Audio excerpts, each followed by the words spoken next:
Welcome, everyone. Good evening. It's really nice to have you with us. I'm glad to see that we have several levels here. We have primary, we have lower elementary, and upper elementary. Great. Um, so we're going to be, first, I'd like to say that positive discipline has a lot of information.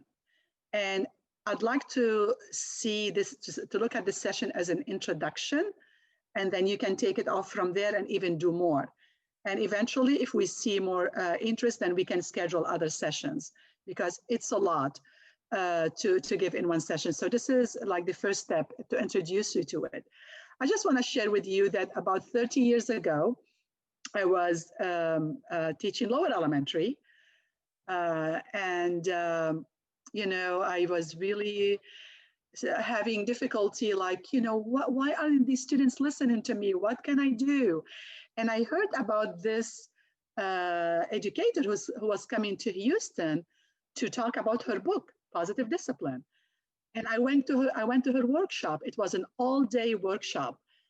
And after I listened to her, I thought, oh my goodness, this is exactly what I've been waiting to hear.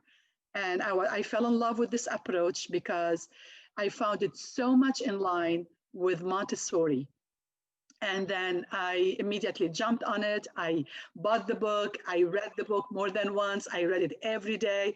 And I used this approach as a parent and as a teacher too. And it's been really wonderful. So you parents, you might be all wondering, like, what is it? Why do I have, I'm trying to think here, like, why do I have to say the word so many times for the children to listen to me? What is it that I'm doing wrong here?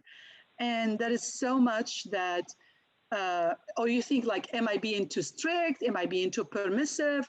What do I need to do?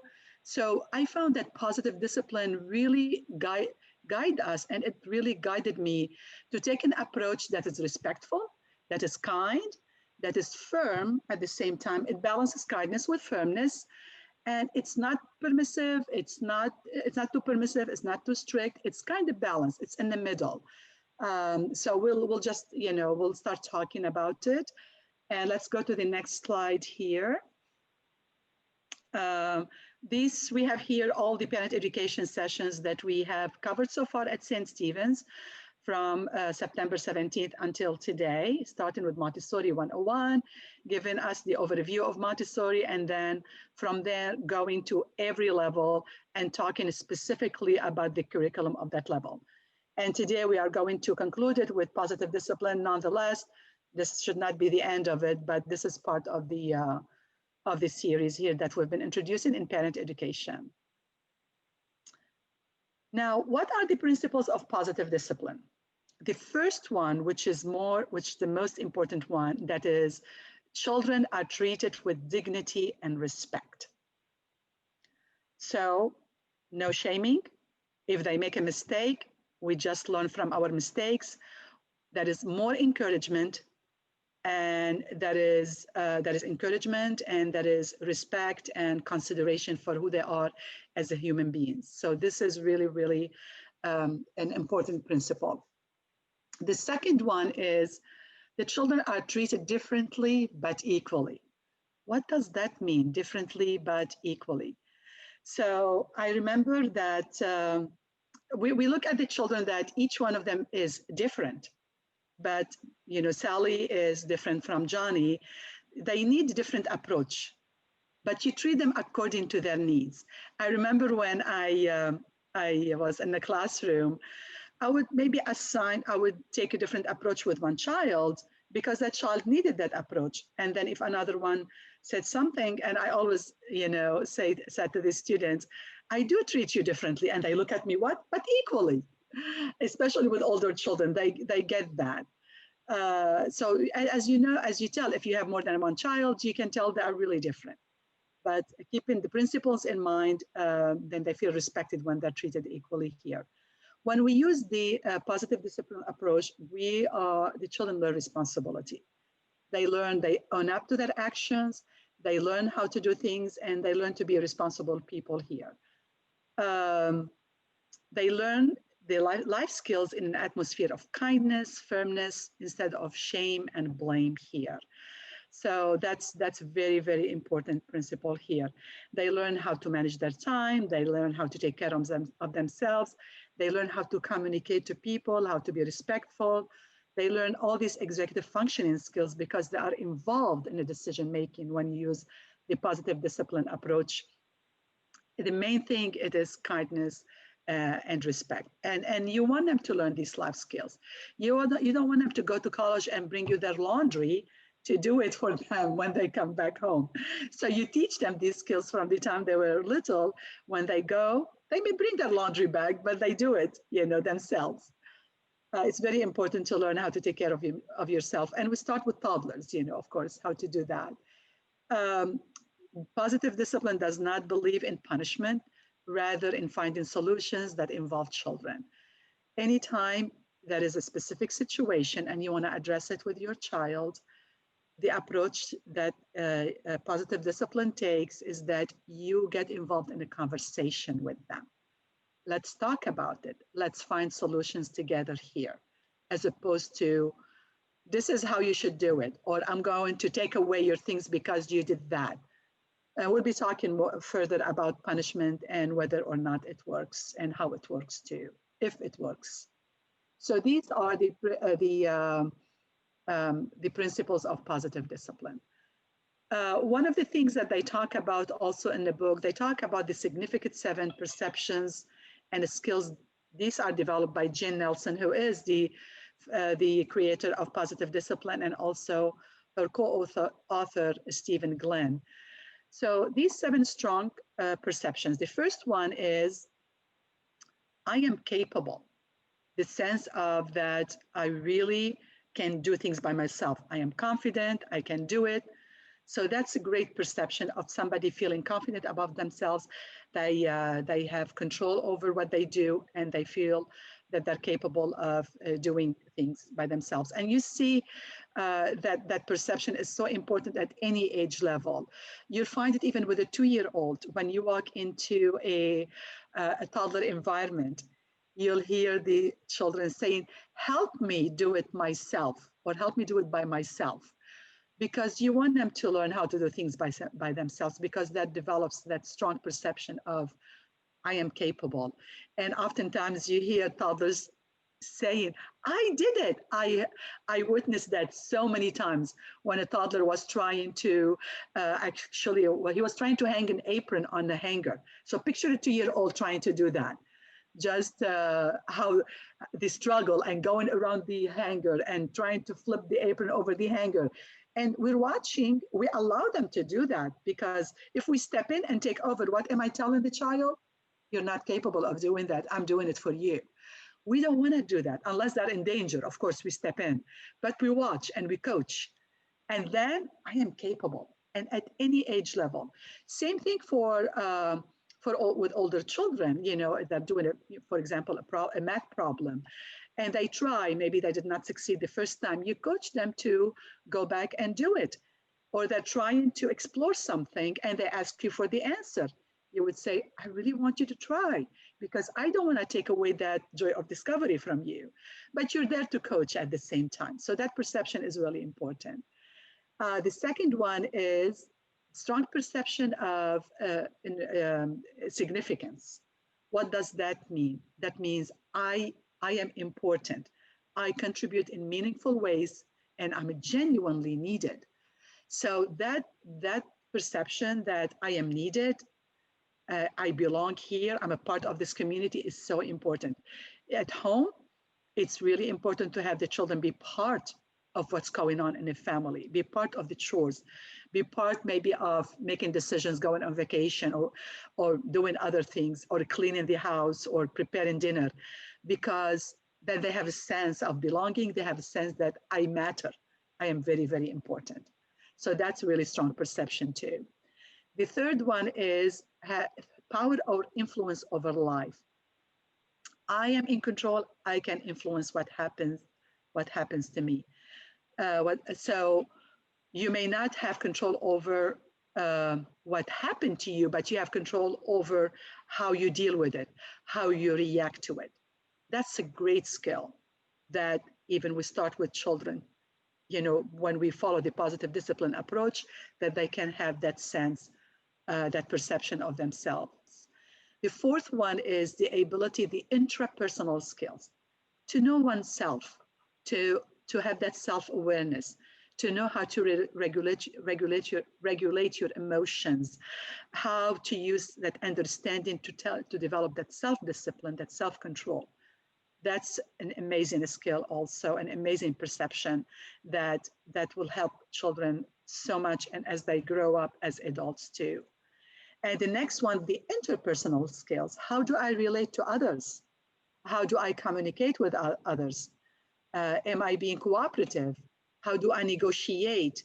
How do I have empathy for others? Do I listen? These also are also strong and important skills that the children develop. And at St. Stephen's, that this start even with toddlers. When you have two toddlers are having conflict over something, so the teacher will come and will talk to them, like, he took my toy away, I want this, and then she'll give them the tools. Okay, tell him how you felt about it. What can you say? What can we do about it? Maybe you can play with the truck right now, and when he's done, then Johnny, you can have the truck back. That conversation and dialogue is so important, and it's done at every level, at every level. That interpersonal skills. And I tell you, as a principal, I have so many students who come to my office simply because they have to resolve conflicts. They tell their teachers, could we go talk to Miss Nahla? So I am the facilitator. They come, they just said, could we talk to you, Miss Nahla? We just have this issue we need to resolve here. So I just have them talk to each other, listen to each other, and then come up with a solution. In fact, I just had one in my office today, a fifth grader who came to my office, who loves to read. He loves to read. That's all he wanted to do. He wants to sit down and read. So the teacher wants him to balance his work. We don't want to discourage children from reading, but also you need to do your math, you need to do your geography, your grammar. So let's find a solution for that. So we had a dialogue about it. What can we do about balancing that? And we came up with the solution. So since he loves so much to read, then he'll do his math. And when he's done, he will reward himself with 10 minutes of reading. Then he'll go do his grammar. Then he'll reward himself with another 10 minutes of reading. So I think that's a nice compromise here, to balance his work and to also respond to his reading desire, because we want children to read, and we don't want to discourage them from reading, but also they need to do other things in the classroom. So this is one simple example too. And number 6, the systemic skills here is how to respond to the limits and consequences of of everyday's life here, with responsibility, adaptability, flexibility, and integrity here. And the last one is the ability to have judgment skills, the ability to use wisdom and to evaluate situations according to appropriate values. So one example that I can think of here, like in many situations, the students have to make decisions, and their thoughts, values at school, at home. So they need to make that judgment. I mean, one example could be, for example, in lower elementary and upper L, we have SRAs. These are like materials for reading comprehension. That's one example. We have other also materials that the answers are right there on the shelf. So the child may be, that's very tempting. The answers are there. But this is when you make judgment, according to the value. This is not okay to look at the answers until I'm done with the work here. So that's how you exercise the strong judgment skill with making a choice here. So what they say that usually when children misbehave, maybe misbehavior can be traced to a lack of development in one or all of these significant 7 perceptions and skills here. Like if child is feeling inadequate and not being able to do things because that skill has not been developed about being strong and being confident about what they do. So we go on to the next one. How are they able to develop these perceptions and skills here?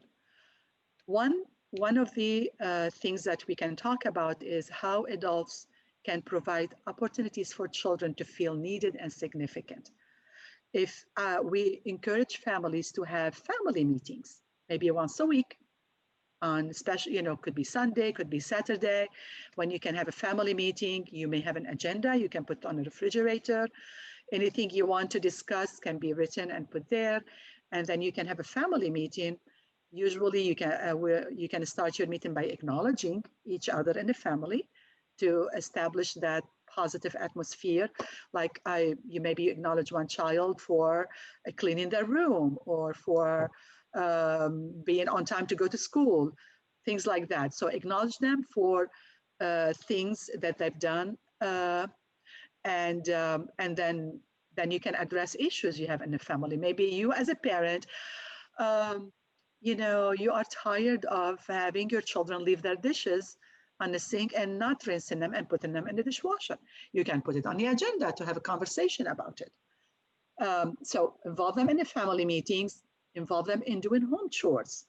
That's really, really important to feel that they belong and they are part of the family. Um, I um, I remember when, I don't know if I shared with you, we have three children. They're all out of the house now. They're grown-ups. They're gone on their own. We're living independently. They're off the payroll, so they're on their own. When we were here, when they were at home, I told them, like during our family meeting, I would say, you know what? I'm a teacher. I need help. I cannot do it by myself. I need all of you to help me here. So everybody, we divided the chores. Everybody had to do something. Addie maybe had to clean the sink. Hala had to clean the toilet. Ali had to clean the shower. So we divided the responsibility. Somebody had to vacuum or dust. We did all these things, and they had to help. In the evening, they had to go in the kitchen. We talk about what is it that we need to have for lunch tomorrow, and everybody went and made their lunch, put it in the refrigerator, because in the morning we have to be ready, and I had to be at the school at 7:30. So we had to, because they all went to St. Stephen's with me, packed them in the van, and we all went to the school together. But lunch had to be done at 7 o'clock. After dinner, we cleaned up. We had to make our lunches for the next day. And we did it together. I couldn't have done it without their help. And they understood that. And of course, you do it age appropriately, because you cannot tell a 3-year-old go make your lunch. You coach them, you help them, you take time for training. It's easier for you to do it for the short term, but on the long run and for the long term, it is better for them to learn how to make their lunches by themselves, how to do their laundry. So at the age of 7, they stood next to me at the laundry machine. Okay, this is how you separate the white and the colored clothes, and this is how you wash your clothes. And then eventually they can do it by themselves. So you need to take time for the training, whatever you need at your home, that you show them how to do it. And gradually, they learn how to do that. And I tell you, at the school, at the elementary level, even at the primary level, the children really, really help with so many things in the classroom. When you walk into Montessori classroom, you'll see the classroom so orderly, so nice, so clean.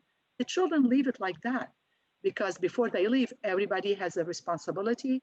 Everybody has a job to do. So they do it, and they leave the classroom, because we tell them, this is your classroom, you're responsible. It's not my classroom. It's not Ms. Nahala's classroom. It is our classroom. We all need to work together here. So by involving the children, making them part of whatever daily life is going on, having a dialogue with them, and take time for training, all these things help develop these skills we talked about. And with older children, actually maybe involve them in service projects, so they can go out to the community and they can provide service to the community here. So they feel they belong. They are contributing to the community. They matter. So that's important to remember. So the next one we need to talk about.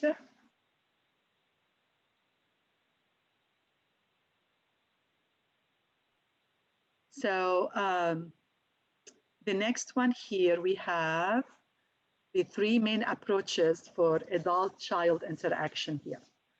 So there are three types of interactions with the children. The first one is strictness. And this is when adults exercise excessive control here. You just give your order. There is no freedom here. I tell you, I do it. You do that because I said so. You have no choices. This is your only option, and that's what you need to do. There are no choices here. So that's the excessive control here. The opposite to that, the other extreme, is being too permissive. There are no limits. There is unrestrained freedom, freedom without order, unlimited choices. Children can do whatever they want to do here. And then you have total chaos, probably, when this happens. And the third approach is the positive discipline approach, which is authoritative, kindness, and firmness at the same time here. You give the children freedom, but freedom with order. But you give limited choices too. You know, if child doesn't want to have specific thing for dinner, we have a dialogue about it maybe ahead of time. We have whatever, spaghetti or we have pizza. Which one would you like to do? And the permissive parent would, if the child says, I don't want spaghetti or pizza, okay, what else do you want to do? What else do you want? And then the child would probably ask for something else. You have to rush to the store to buy it. So that's being too permissive here. Or if being too excessive, you can say control. You say, okay, this is the only thing you have tonight. You don't have any more choices. It's really important to have a dialogue about it according to what the situation is here. So limited choices with the freedom, freedom with limited choices, and then you can choose your limits here, choose within limits that show respect for all. Because when we have limited choices and when we involve the children in dialogue, we're showing respect towards ourselves and also respect towards the children too. So these are the three main approaches for adult and child interaction. So in the next slide, we are going to talk about the attitude with each one. So the first one, the attitude of the parent is, these are the rules, you do as I say, and that's it. Your children are not involved in the decision making or in the process of making a decision here. And the attitude of the parents being too permissive, that we have no rules here, but I'm sure you'll be able to do whatever you want, whatever works for you. We have no rules here. We just need to be happy and love each other and do whatever you want. That's the other extreme, the opposite one of the strictness. With a positive discipline approach, the attitude of the parent is this: we will decide together on rules for our mutual benefit, and we will find a solution together. If I must use my judgment, I will use firmness with kindness, dignity, and respect. So that's established from the beginning with the students. So on the next slide, what's the outcome of each approach here? If we use strictness and punishment with the children, it stops the behavior immediately, but that's probably for a short term. In the long term, the children will adopt one of the what Jane Nelson called the 4 R's of punishment here. So the children may become resentful here, like, this is not fair. You're not being fair to me. You're punishing me. This is not fair. I cannot trust you. The second one, like revenge, that's what she called it, she called it the 4 R's. They are winning now, but I'll get even later. Maybe I'm not going to obey them another time. They rebel. I'll do just the opposite to prove that I don't have to do it that way. Or they may retreat if we are using excessive control. Sometimes they learn to be sneaky so they won't get caught because they avoid to be punished here. And this may affect their self-esteem too. Like, I'm being punished, I am really a bad person. So these are the outcomes of using too strict, excessive control. And I love what she says, where did we get the crazy idea that in order to make children do better, first we have to make them feel worse? That's so true, isn't it? Like, sometimes you say you maybe you reach you have a consequence for a child, and you say no, they like it too much, because we think that they really should feel bad to do better, but that's not the case actually here. And sometimes parents and teachers, if we use that, then we feel like we don't want to lose control. We get scared. That's what it is. We are scared of losing control. Or maybe my children are not going to respect me if I show that I'm understanding. We worry about that, but it's totally actually the opposite of it. Children become either rebellious or fearfully submissive. And I can tell you, well, let's go to the next one, and I have something I can share later. So the outcome of the permissiveness is that humiliating to both adults and children, and it creates unhealthy codependency here, because child is not respecting the parent. They do whatever they want to, and that's not a good situation here. And the interaction, it's not respectful because it leads maybe to conflict, to chaos, to disrespectful interaction, like you cannot tell me what to do, I want to do what I want to do. So that's not a healthy situation between an adult and a child. Then the outcome, the next one of the positive discipline. First, I'd like to share this etymology with you. The word discipline comes from Latin, discipulus or disciplini, which means a follower of truth, principle, or a venerated leader. So children become followers of truth and control when motivations come from within. And I love, this reminds me of Maria Montessori. Because the Montessori approach is so much like positive discipline. She has one of her quotes is, she said, what did she say? That eventually, when you use that Montessori approach and respect, it leads to, they lead to willful, she called it willful obedience. Like the child respectfully want to really obey in the classroom and obey the teacher. So that reminds me of that. That's from within. The motivation comes from within to be respectful and to be obedient, not by force. Both punishment and reward come from an external, because punishment and reward come from an external locus, but the positive discipline is from within here.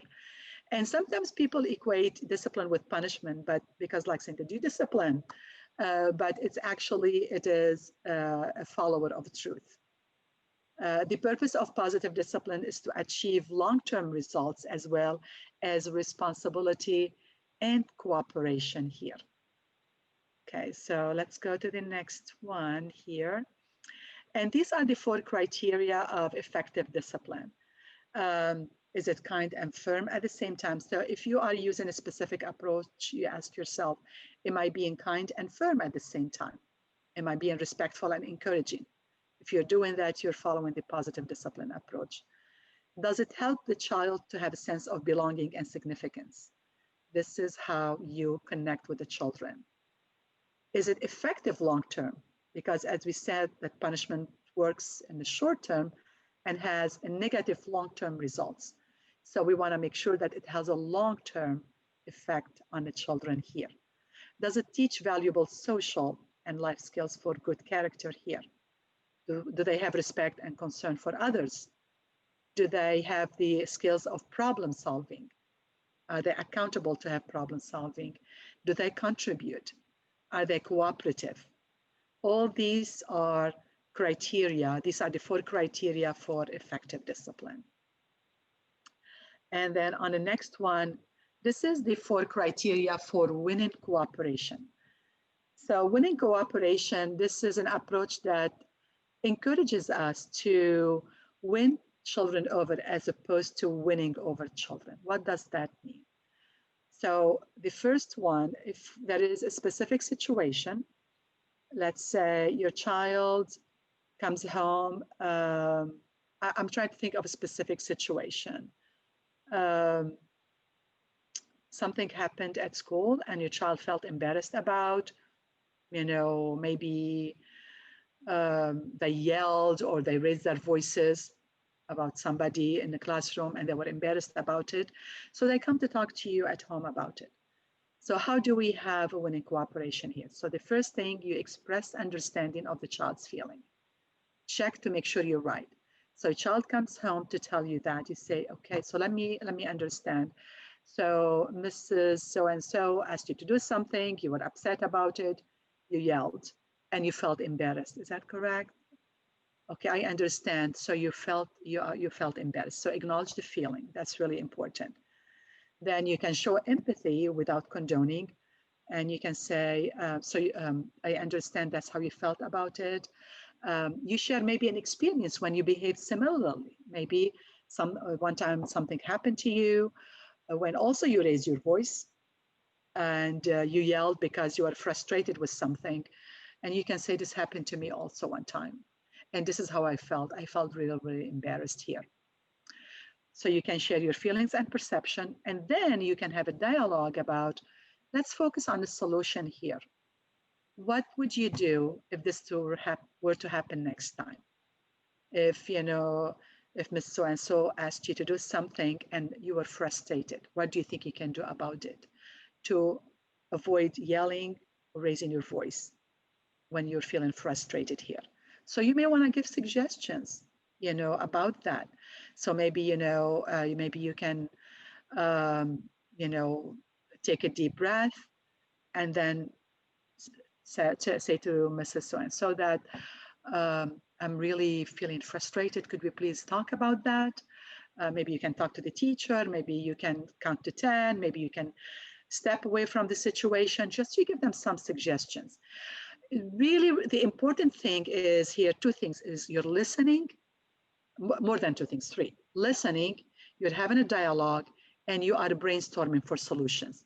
So your child is part of this decision making you're about to do.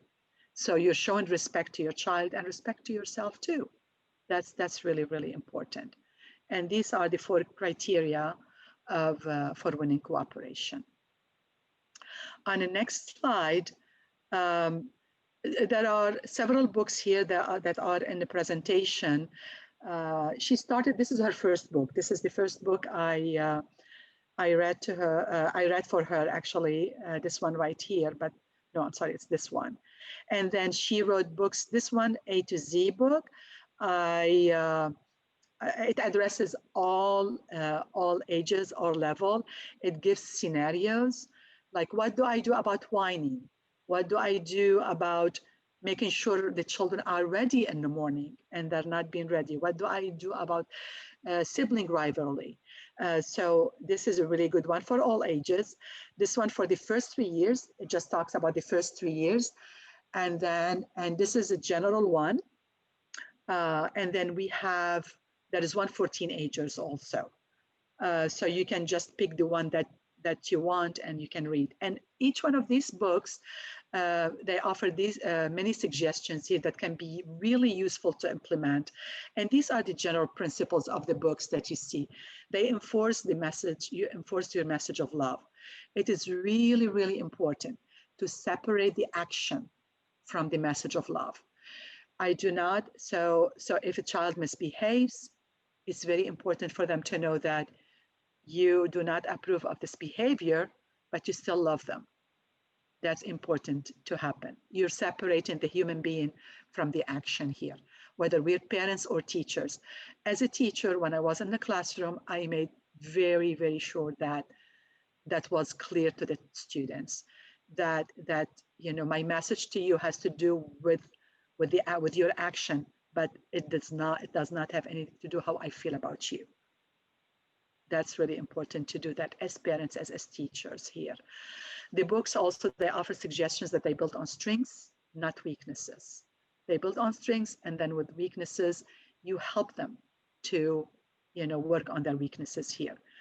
They hold children accountable with their self-respect intact. You balance that nurturing and loving, but at the same time holding them accountable and responsible for what they need to do. They teach, these suggestions teach children not what to think, but how to think. And this what comes the dialogue here, the conversation with your child. That's really, really important. And I understand sometimes you might be in a moment when there is no time for conversation. Because if you are too upset, your child is too upset, you might need to have time to separate, cool off, period, and then come back to talk about it. Because it's not good to talk about it when you're feeling very upset and your child is very upset. And it depends on the child's level.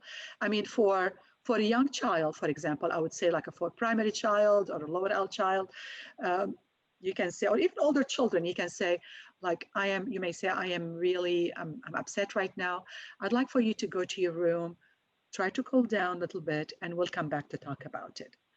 And they may go to their room and do something they like to. It's okay, because they need to cool down. They like to draw, they like to read, they just like to lie down. It's okay, they can do that. You also need time to cool down. And when they get older, it might be hard to send them to their rooms, because I remember one incident with my 17-year-old at that time, when I was really upset with him about something, and we were in the living room here arguing. So, I just wanted time for myself. We needed to separate. I asked him to go to his room because we needed to go to our, he needed to go. We need to come back to it later. And he refused to go to his room. And of course, I could not pick up this big football player at the time. He was in high school playing football and take him to his room. So he said, no, I'm not going to my room. I said, okay, well, then guess what? I am going to my room because I need time to cool off and calm down a little bit. And I did. But I'll tell you, sometimes parents may think, oh, but you're giving in to your child, you may lose control. The truth, you're not. You actually gain respect, because you gain respect for yourself and for your child. You're not going to get into this power struggle about it. And tell you the truth, I reminded him of it later, like a couple of years ago. And he said, Mom, did I really do that? What a jerk I was. I'm so sorry. So it did not hurt my relationship with him. He did not lose respect for me. Actually, we have a great relationship now, and we have a mutual respect. So I want to assure you, it's okay sometimes we parents to do that. It's okay if we make a mistake to admit that we made a mistake and to apologize. I mean, that's perfectly fine, because we said this, we provide role modeling for our children. That's really important. So the next thing I'm sorry, no, back to that, Jan, the other one. What was the last one? Meet the special challenge of teen misbehavior too. Okay, that's good. So we can go to the next slide. So this one here, what I did, I took this from the book, and you have it there. You can read it later on by yourself. But I want to pause right now and see if there are any questions or any scenarios that you want to propose to the group, and then we can, we can brainstorm some solutions for that. So the ones I gave you, one of them is a positive discipline. I call it the cheat sheet. So it talks about strategy, description of what happened. For example, one of them talks about a toddler is touching something here. So yeah, that's the one here. A toddler is touching something that they shouldn't. So you offer a substitute for a choice or substitutes. At times, this requires picking the child maybe and removing them from the situation. So this is specifically about young children here, about strategies to use, but you'll find all these things also in the book. And the other one, I'm looking at these are the strategies, and that is and there are the basic tools also here that this is the cheat sheet, and the other one was the basic tools that you can use. I mean, all of these strategies and the tools that that are listed here, they are based on all the principles that we talked about how to be kind and firm at the same time, and you act, and you decide what you will do and do it. So you're going, for example, to the store. Maybe your child has screamed before going there. You'll have a conversation with your child. If it's a young child, you can say, we're going to the store and you're going to, these are the options you have. If you are going to yell, we're going to leave. And then when you go and your child screams because she did not follow the conversation that you had with her, you leave. You need to make sure you need to follow through with that. It's really, really important to follow through. So these are really good strategies to follow. And as I said, they're all in the books, all of them here. Back to if we have any questions. I'm really, as I said in the beginning, I'm giving a lot to you. This is considered as just an introduction. And then from there, you will be able to find the scenarios. Again, I recommend the A to Z one because it gives you specific scenarios that, this is what's happening, and it gives you strategies how to use them. They're absolutely amazing, and they help you so much with your parenting skills here. Questions?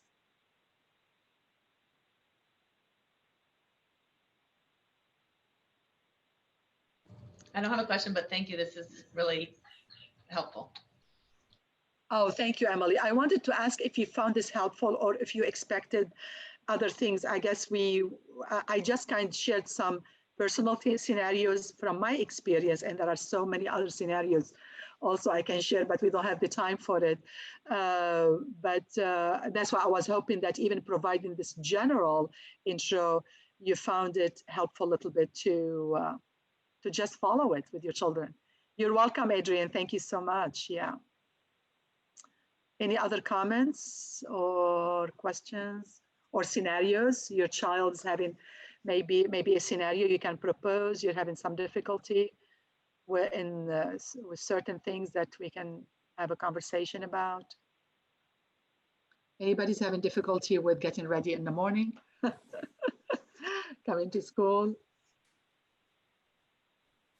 Not yet, but I'm sure we will as soon as we go back to in person. Yeah. So look, if you do, Robert, look at the A to Z. I'm looking, actually, that is exactly, what page is this? That is one about whining. Okay, that's exactly on page 29 on the A to Z. And then the morning hassles is on page 172 in A to Z. It really talks about exactly what to do and how to help you get ready in the morning and get out of the door on time with the lunch there, everything that's needed there too. So yeah. Any other comments or? I think it's really important to one, establish a sense of community in your family, and then apply that to when they go out into different areas like school, and say, this is also a community, and so there are guidelines for the community, and you following these help make the community go. This helps at school, this helps at home, and clearly communicating your expectations for behavior with your children. I think when they have that knowledge, at least they know they've been told that, so they have that expectation, and it helps with accountability because they know. And a lot of it is just being prepared on your end as a parent. And like you said, you talked about, making your lunch for school, and you have to take the time to train that pays off dividends. But I find that when children have that sense of community and understand that their behavior plays a part in making that community function well, that's when you get buy-in from them. They understand that they're contributing and they're making things go more smoothly or more pleasant. But it really does take some time on your end to communicate exactly what the expectations are, why you are suggesting or asking them to do certain things, so they have that understanding. Thank you, Iwar. That's so true, that your home is a community too. And again, you're talking about having a conversation about these expectations. Absolutely, like having that dialogue with your children as a family. This is our community, and these are our expectations. So let's talk about that. Let's always have that. The bottom line is really talking, having a dialogue, and listening. And the message that also the children need to know that I am on your side. I am with you. You know, I love you. But let's talk about that. And thank you for sharing your thoughts, Eeyore. Appreciate that. Any other comments or questions? I just want to share with you, I remember years ago, a parent who was following the positive discipline approach, a parent of a toddler. She brought her child to school in his pajamas, with no shoes, nothing. She just came to school because she told the teacher that, you know, we talked about it. The child refused to put his clothes on, shoes on. Here are his clothes. Oh, and I told him, we're going to school in pajamas if you're not going to do that, but we're going to school. So brought it in pajama, brought the clothes to school, and gave them to the teacher. And this did not happen the second day. The child put it, because the child didn't want to come to school in pajamas. But again, you know, it is really, it is following it through on that, because what else would you do?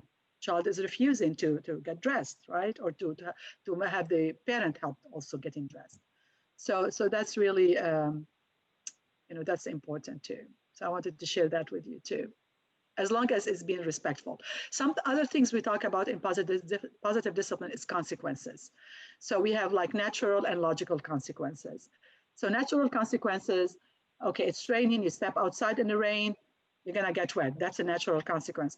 Logical consequence, I mean, that is, you know, the expectation is that you have to do your homework. And if you don't do your homework, I mean, I know in Montessori we don't do grades, but you're gonna probably get 0 or get a bad grade. So that's gonna be a logical consequence for not doing your homework. So the children also need to learn that there are consequences for not doing certain things. It's not because they are being punished, but it's having that understanding and that accountability that Ewart was talking about here, and these expectations. In our home, we value work, we value education, and you need to be studying, you need to be doing your homework here. So it's back to that conversation with them too about consequences. Yeah.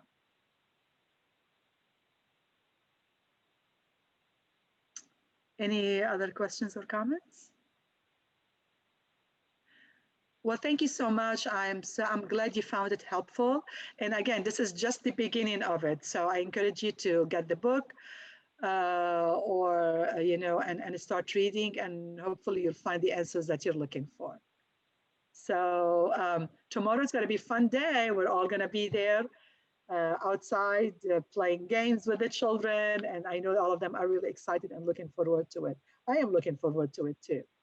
So it's going to be a lot of fun. Thank you, everyone. Thank you, Ward. Have a good evening. Bye. We'll see you tomorrow. Bye. Thank you. Goodbye. Bye-bye. You're welcome. Bye.